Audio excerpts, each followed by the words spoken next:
Palitaw. Ayan, 2 cup na glutinous powder ang gagawin ko. Add tayo ng konting tubig. Form lang natin as ado. Cup na tubig. Ayan, mag-add na lang tayo pag hindi pa na Kasi gagawa ko ngayon guys ng palitaw para sa New Year. Para may bilog-bilog. Cut mo. Ayan na, ganyan na siya. I-form naman natin as bilog. Ayan, dahil nga bilog-bilog, gagawa tayo ng bilog na palitaw. Ayan, bibilogin natin para maganda. Ganyan. Gagayahin lang natin lahat. Ganyan. Gaganyanin natin. Ilagay na natin yung ginawa natin bilog-bilog. Dahil palitaw to, kailangan natin lumitaw yan. Kasi kaya tinawag na palitaw. Yan, yung iba guys na una na lumitaw na. Papansin niyo yung lumitaw na siya. Ayan na. Ang ating palitaw. Unahin natin yung lumitaw na. Palitaw. Unahin lang natin yung mga lumitaw. Ito kasi yung mga nauna. Para may kaunting kakagatin. Oh, ang cute. Ang cute niya guys, hindi pantay-pantay. Para siyang itlog ng pugo. O diba guys, may itlog ng pugo. Hindi, natatawa lang ako sa ginagawa ko. Kasi hindi pantay-pantay. Kasi personal lang naman gagamit. Okay na yan. At least meron tayong bilog-bilog sa New Year. Ayan, pag natatawa ako talaga. Parang itlog ng pugo. Set aside lang natin to. Palitaw. New Year. Gagawa lang tayo ng latik.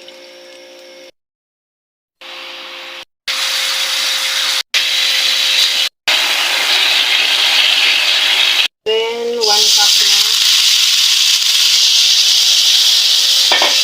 Tapos magag tayo ng 1 cup na tubig. 1 cup na tubig yan. 1 cup na sugar. 1 cup na sugar. Tapos antayin lang natin na matunaw yung sugar. Ito na yung latik. Add na natin yung bilog. Yung palitaw natin. Ayan. Siya at saka nakaano na siya sa vitamins. Set aside din natin. Palitaw. Ayan. Kailangan kasi may palitaw. May mga bilog-bilog sa New Year daw. Para mas swerte. Pero kung hindi tayo magtrabaho guys, wala tayo din swerte. Kailangan ba magtrabaho tayo para may swerte din. Okay guys, ito yung finished product na isa. Kung pasta, pang macaroni. Agad tayo ng meatloaf na hiniwa ko siya ng ganyan. Then magad din tayo ng pineapple tidbits. Then pasas, carrots. Ayan, nag-crave ako sa macaroni, yung wala siyang asukal. Yung ganito lang siya. Tapos magad tayo ng pickles. Then mag-add tayo ng mayo. Tansya-tansya na lang yun kung gaano karami ang gusto niya sa mayonnaise. Ayan, ganyan. Pasaluin lang natin siya. Wow, ito yung namimiss kong macaroni. Dish ko is macaroni salad. Sarap nito guys. Yung plain lang siya, hindi siya matamis. Mag-a-add lang ako ng cheese sa aking macaroni. Macaroni salad yan, hindi matamis. Yan ang hinahanap ko, yung ganyang salad. Panlaban din sa fruit salad na gagawin ko at saka buko salad. Ayan, halo-haloin lang natin hanggang sa mahalo din. Done na. Ito na yung pangalawa kong menu for holiday for New Year na recipe. Actually, ang recipe ko is worth 2,000. 2,000 siya, worth 2,000. Maraming ilang peraso ding recipe or menu. So, ayan na guys. Ready na. Yan ang gagawin. So, ayan na. Ilalagay natin sa ref para bukas, New Year. Meron na tayong nasimulan na menu. So, this video is macaroni salad. Ayan na yung ating macaroni salad. Ito, meron na tayong ayan. Ang gata. Gagawa muna ako ngayon ng yung parang latik or toppings doon sa ating gagawing biko. Gagawa pala ako ngayon ng biko para sa New Year. Hindi mawawala yan kasi paborito ko yung biko. Ito yung ating biko. Ayan, then set aside na natin din. Okay na, already done. Lulutuin na natin yung biko. Ayan, okay na to. Half cup na kakanggata. Lulutuin na natin ngayon yung biko. Add tayo dito ng food color. Ang ilalagay ko is ube. Magluluto ako ngayon ng biko ube. Ayan. Para may iba naman.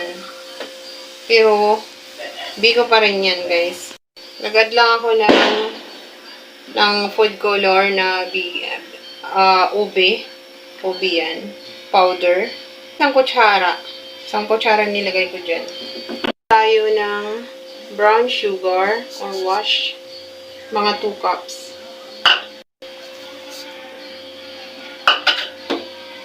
Wow. Malayan mo yan. Meron tayong biko ube. Ayan. Add na natin yung niluto kong malagkit. Ayan. Wow. Ganda ng kulay. Yan ang gusto ko. Ube, biko. Ayan. Para makarelate tayo ng ube na biko. Ng kawali kasi malaki. Kailangan ng maapaw siya. Kaya nilipat natin ng ibang kawali. Dito na natin i-continuous hanggang sa mag-sticky na yung kanyang sa ating ginagawang biko. Huwag natin titigilan ng pagganito.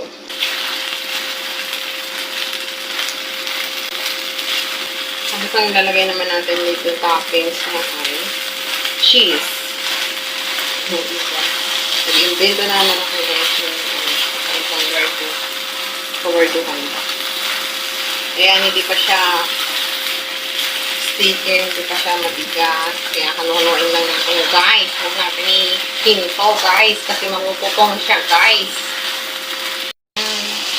Hanapin ko siya ng sticky. Sticky, parang nag-ano siya.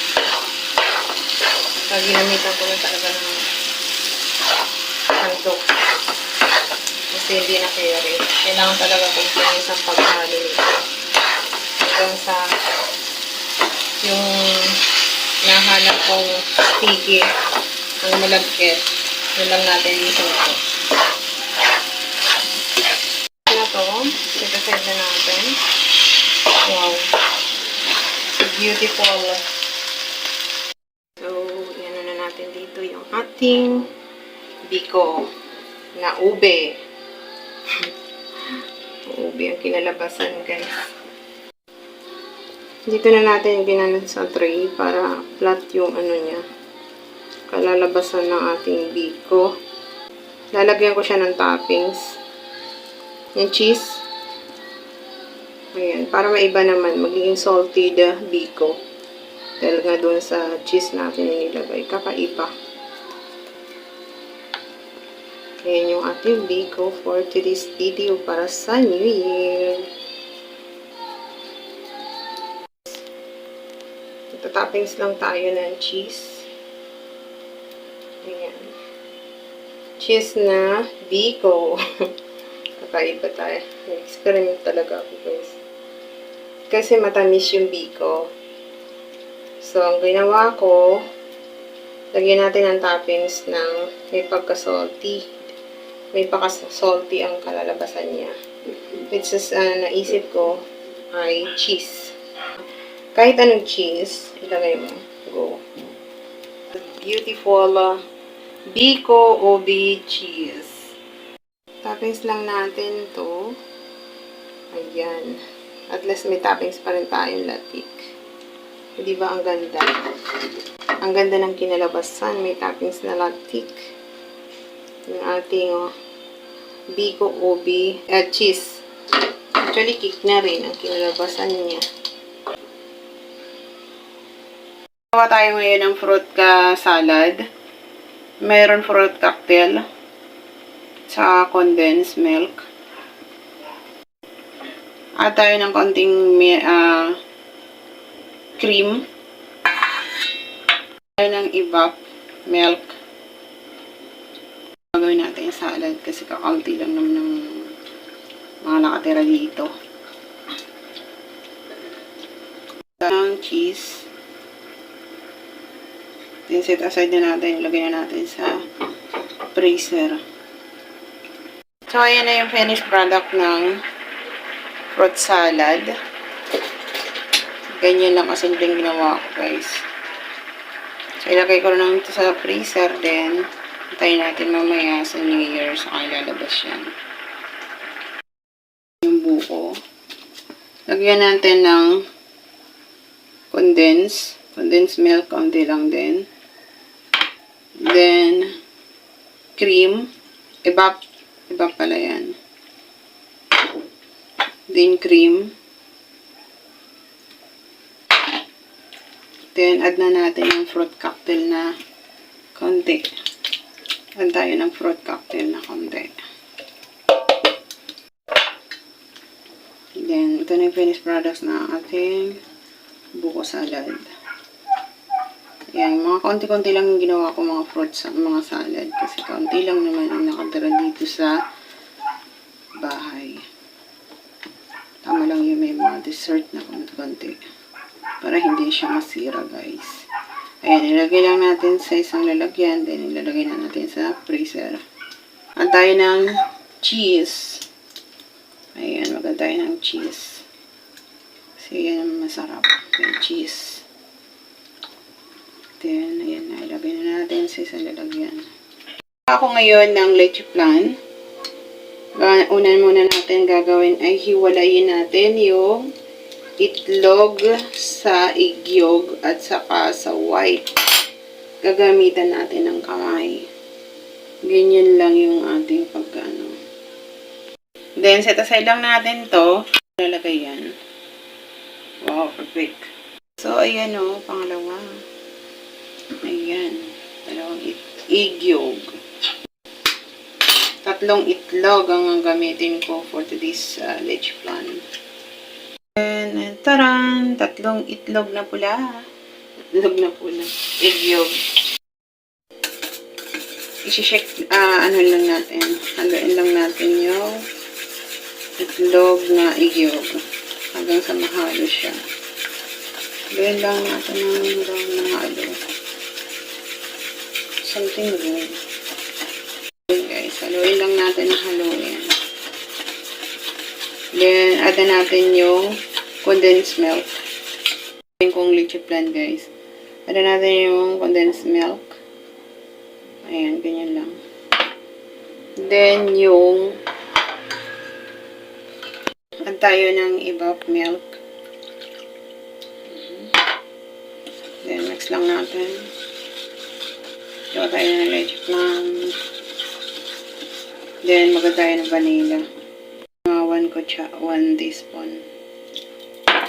Ayan.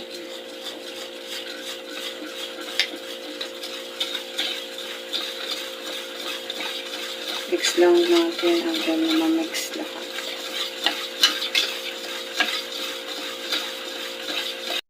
Lalagyan natin ng caramelized kung lalagyan natin ng leche flan. Then, gagamit lang tayo ng basaan ng para hindi siya masunog. Para hindi siya masunog. Lagay lang natin, tapos sasalain lang natin. Para maging siya.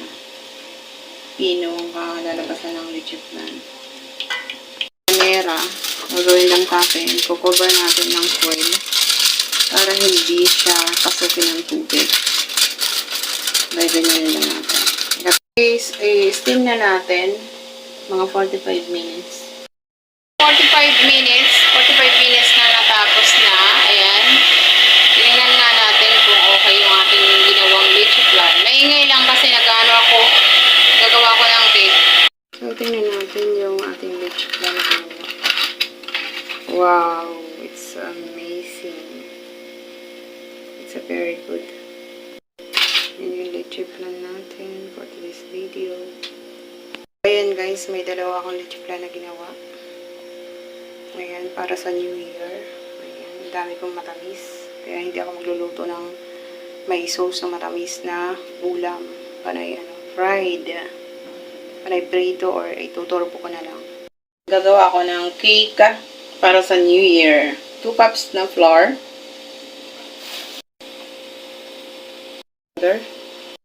Then, 1 teaspoon baking soda.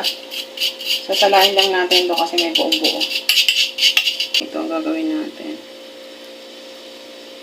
Iba pang gamit natin na milk. Cup na oil.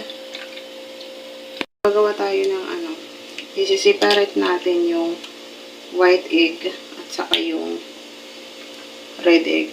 I mean yung egg yolk. Then, gaganyanin lang natin. Madali lang ito. Ganun lang yung kamay nyo guys. O, diba? Nasala na. Then, dito. 3 egg ang egg yolk. Egg yolk, pangatlo. Then, mag-add tayo ng 1 teaspoon na vanilla. 1 cup wash sugar. Then, mix natin. Combine lang natin lahat.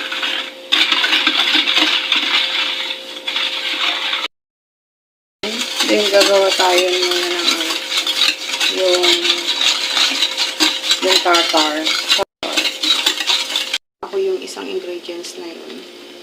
Kaya, vinegar ang ating dito sa mixing bowl natin. O, gamitan natin yung brush, yung ating hands. Ayan, vinegar ang nilagay ko sa mixing bowl. Ayan, vinegar yan. Kaunti lang na vinegar.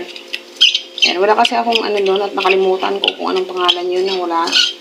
Basta, kapag wala nun, ang gawin nyo, kaunting vinegar para dito sa Kailangan tuyo yung mixing bowl natin. Tuyong-tuyo. Is 6 na itlog na white egg. Ayan. Dough. Pinakamalakas na speed. Para makuha natin yung then pag ganyan na ang natin yung tawag dito i-cube natin white yung ganyan pag ganyan na guys ang gagawin natin unti-unti natin ilalagay yung sugar unti-unti natin ilalagay yung sugar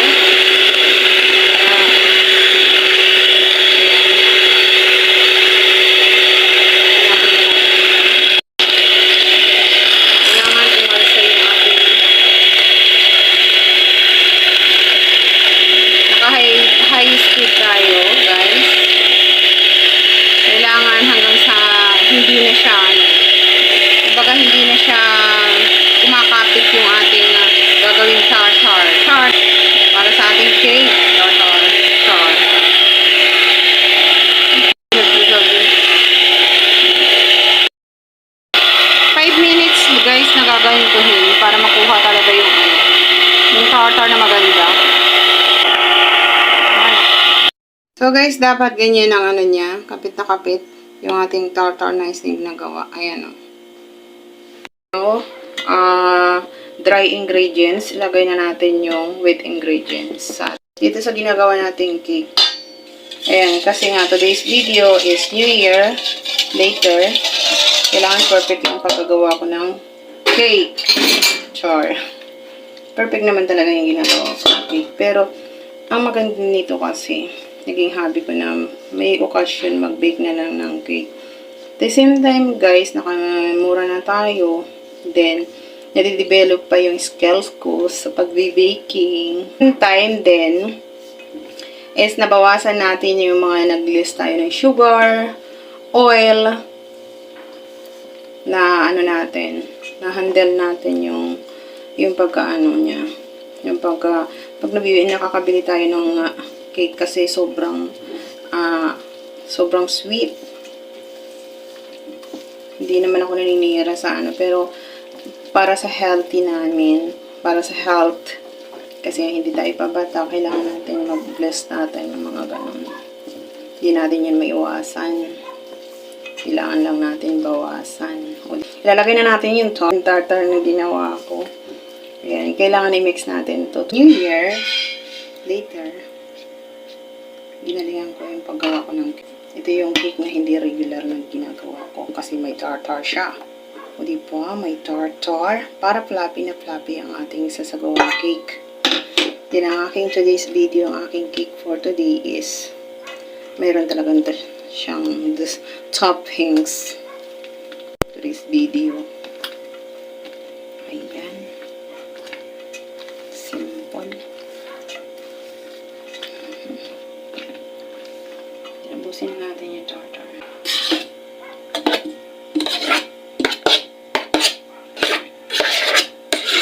Ayan. Natin sa baking pan.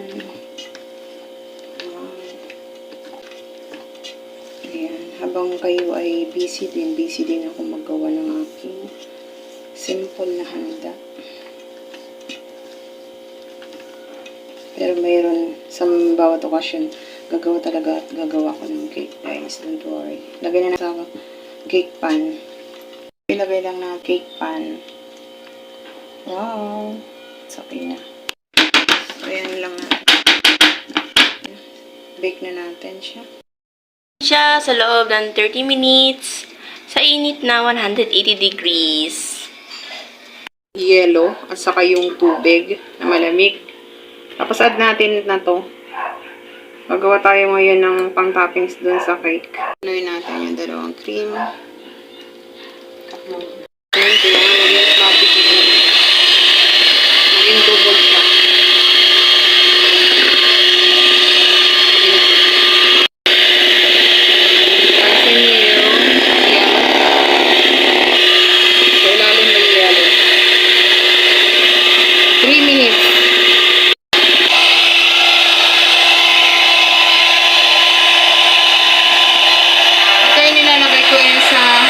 Sugar powder.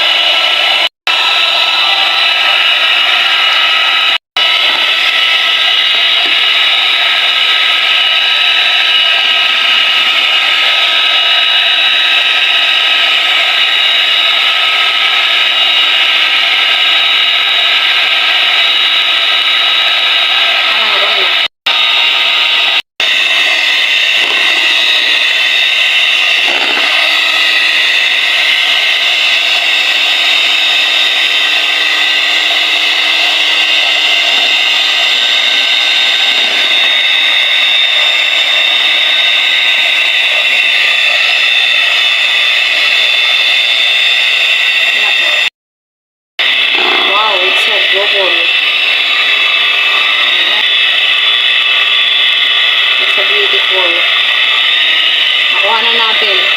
3 minutes na. Tada! Wow, it's cake.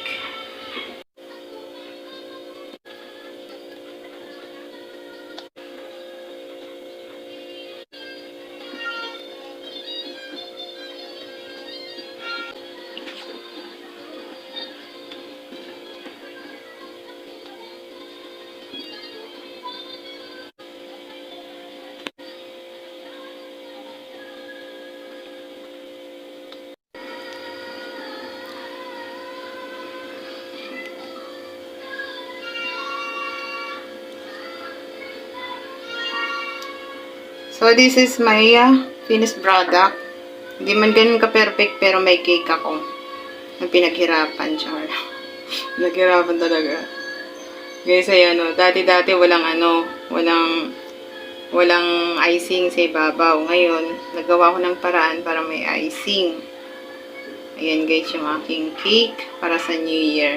Then, lalagyan natin yung chocolate sa toppings niya. Natin ang toppings sa ibabaw na chocolate. Wow. This is our finished product. Ayan, chocolate yung toppings niya.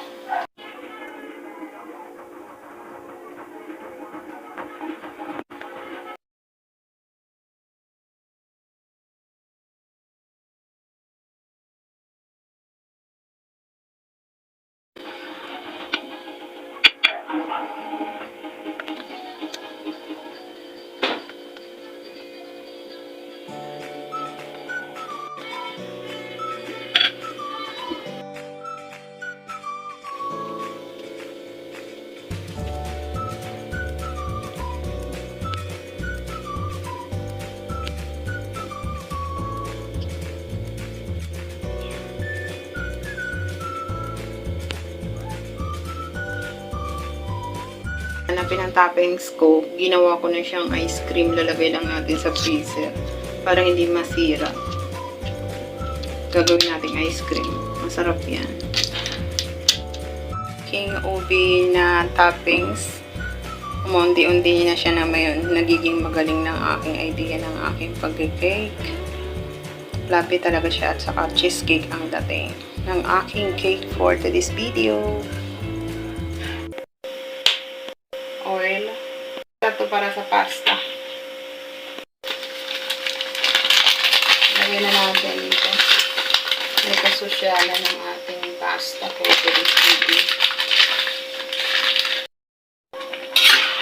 Set aside na natin. Okay na ito.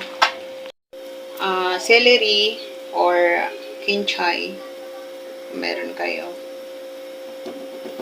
Dala tayo seasonings. Add ng salt.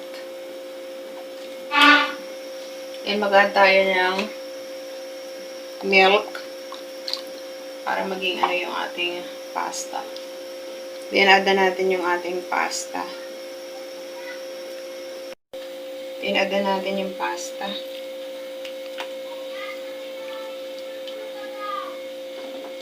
So gagawin lang natin. I-mix lang natin to. Pero pinatay na natin yung apoy para mag-stop yung kanyang kasi yung ating carbonara pasta is okay na, luto na siya.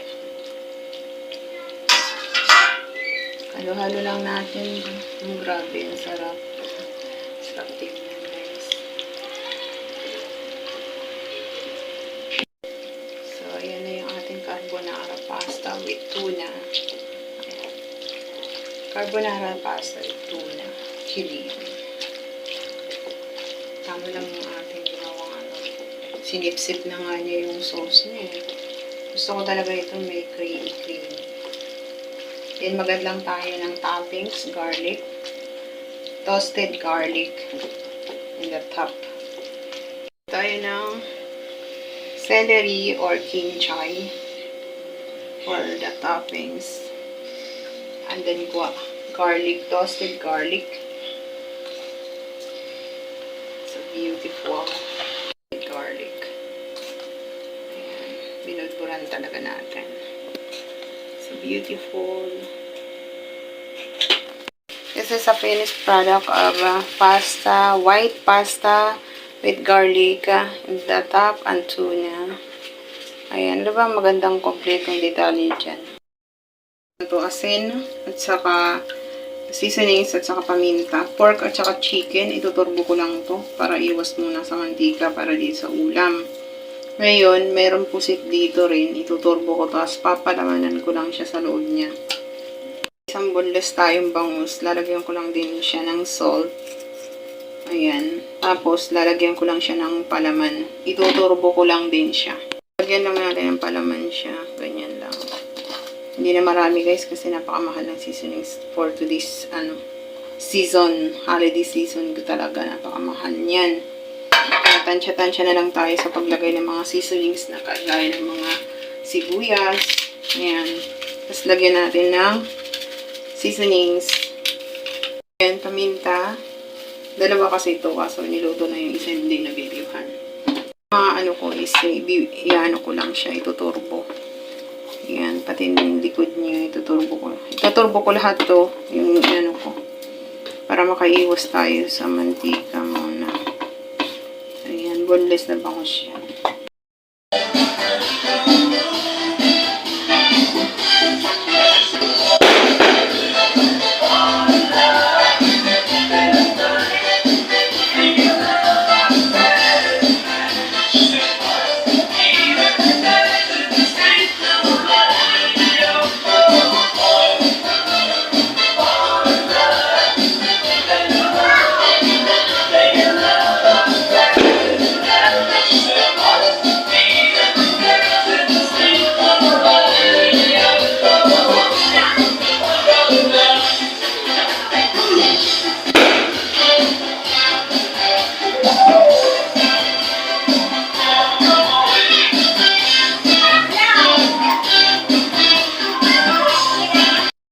Ayan guys, nag-add lang ako ng kaunting cooking oil at saka butter.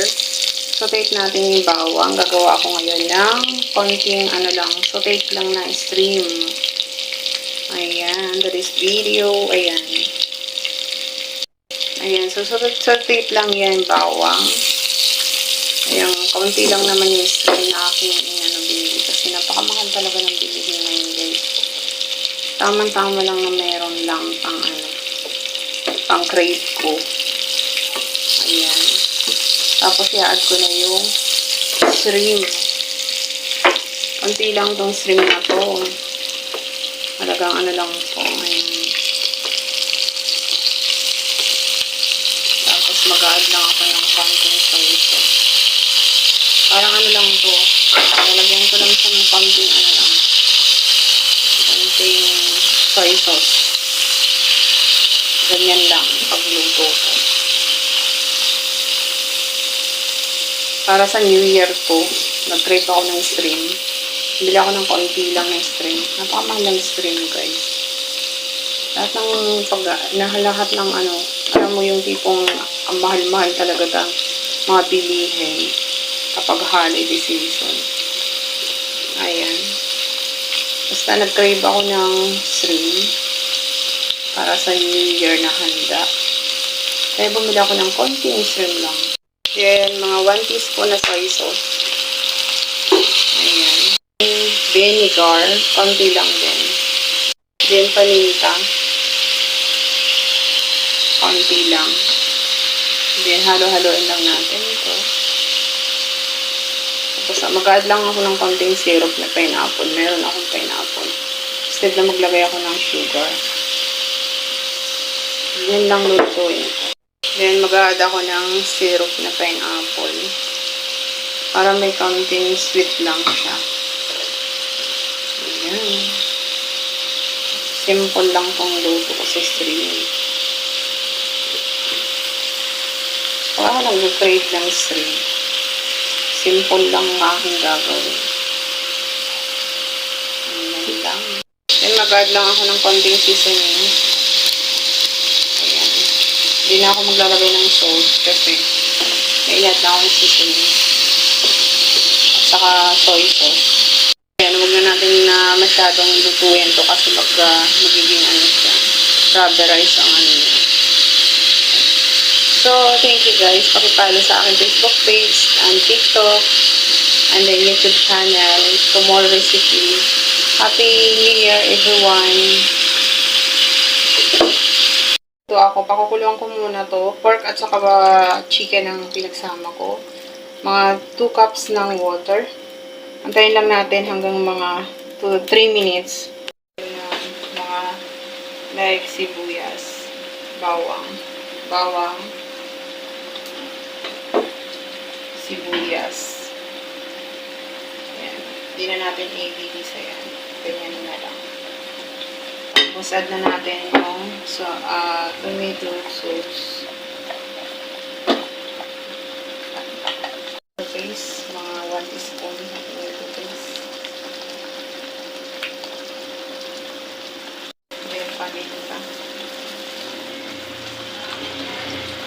natin yung chili.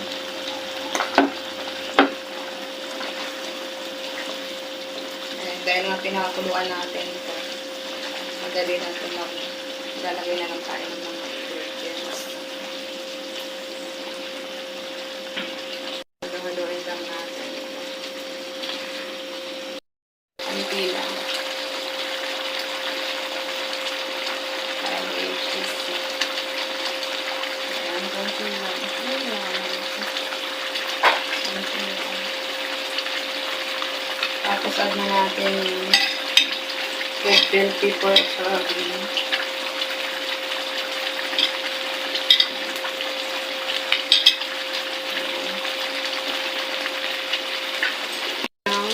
Green peas, yung initan. Creamy yung dating ng ating with sauce ng calderita. Actually, calderita ko. Ayan. Then, magad lang tayo ng seasonings. Seasonings. Cream. Ayan. So, creamy ang ating gawin nyo to sa pork and chicken. Very creamy, guys. Then, we get taste kung tama lang yung kanya, kasi hindi tayo naglagay ng salt. Then, enough na. Okay na yung lasa niya. Then, set aside na natin ito.